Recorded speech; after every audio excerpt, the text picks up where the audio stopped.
بسم اللہ الرحمن الرحیم۔ تبلیغ کے آداب۔ یہ کام حق تعالی شانہ کی ایک اہم عبادت ہے اور سعادت عظمیٰ ہے۔ انبیاء کرام کی نیابت ہے۔ کام جس قدر بڑا ہوتا ہے اسی قدر اس کے آداب بھی ہوتے ہیں۔ اس کام سے مقصود دوسروں کی ہدایت نہیں بلکہ خود اپنی اصلاح ہے۔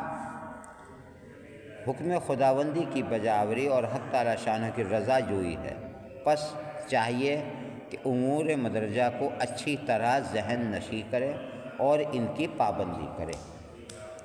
نمبر 1، اپنا تمام خرچ کھانے پینے کا، کرائے کا وغیرہ کا حتیٰ کہ علو سے خود برداشت کرے، اور اگر گنجائش اور وسعت ہو تو اپنے نادار ساتھیوں پر بھی خرچ کرے۔ جب تبلیغ میں جائے تو یہ تبلیغ کے آداب میں سے ہے کہ جتنا بھی کھانے پینے کا، کرائے وغیرہ کا خرچ ہے وہ خود برداشت کرے، اور اگر ہمارے پاس میں اتنی گنجائش ہے تو جو ہمارے نادار، جو ہمارے کمزور ساتھی ہیں ان کے اوپر بھی خرچ کرے۔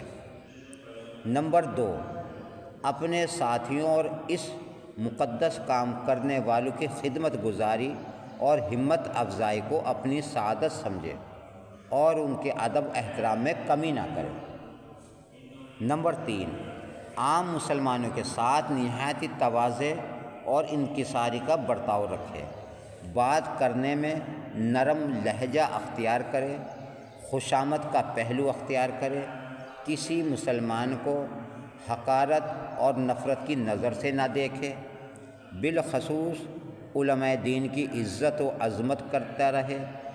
جس طرح ہم پر قرآن حدیث کی عزت و عظمت، ادب و احترام واجب ضروری ہے، اسی طرح ان مقدس ہستیوں کی عزت، عظمت، ادب، احترام بھی ضروری ہے جن کو خدا تعالیٰ نے اپنی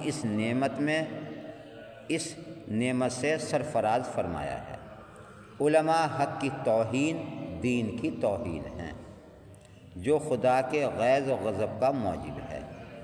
نمبر 4، فرصت کے خالی وقت کو بجائے جھوٹ، غیبت، لڑائی، فساد، کھیل تماشے کے مذہبی کتاب پڑھنے اور مذہب کے پابند لوگوں کے پاس بیٹھنے میں گزارے، جس سے خدا اور رسول کی باتیں معلوم ہوتی رہیں۔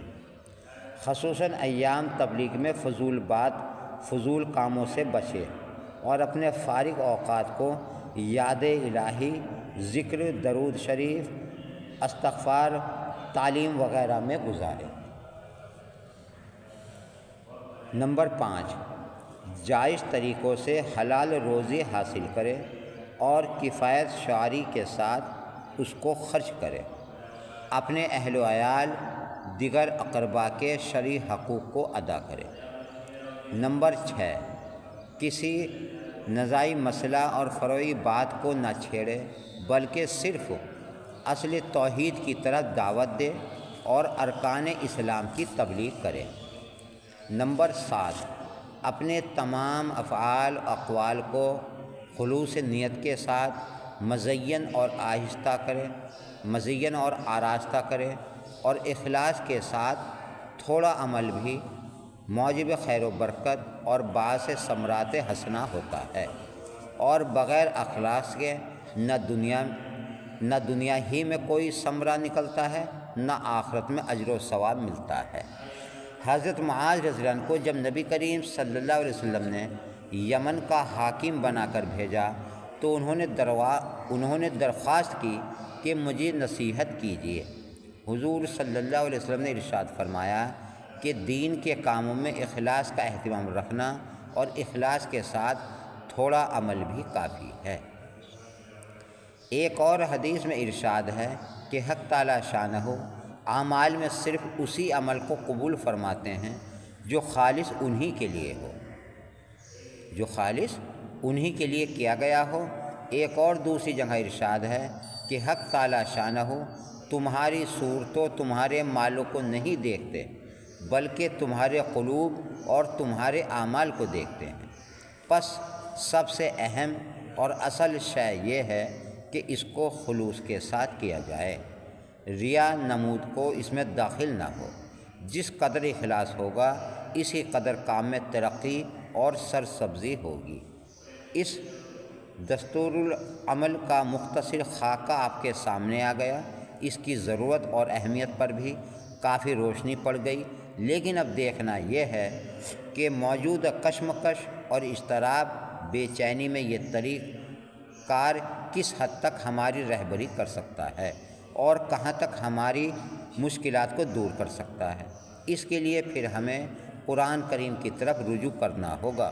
قرآن کریم نے ہماری اس جد و جہد کو ایک سود مند تجارت سے تعبیر کیا ہے، اس کی جانب اس طرح رغبت دلائی گئی ہے۔ آگے انشاءاللہ پھر بعد میں پڑھیں۔ یہ تبلیغ کے آداب تھے جو لکھنے والے محدثین نے 7 طریقوں پر لکھا ہے، ہاں، کہ یہ آداب ہونے چاہیے تبلیغ کی جماعت کو۔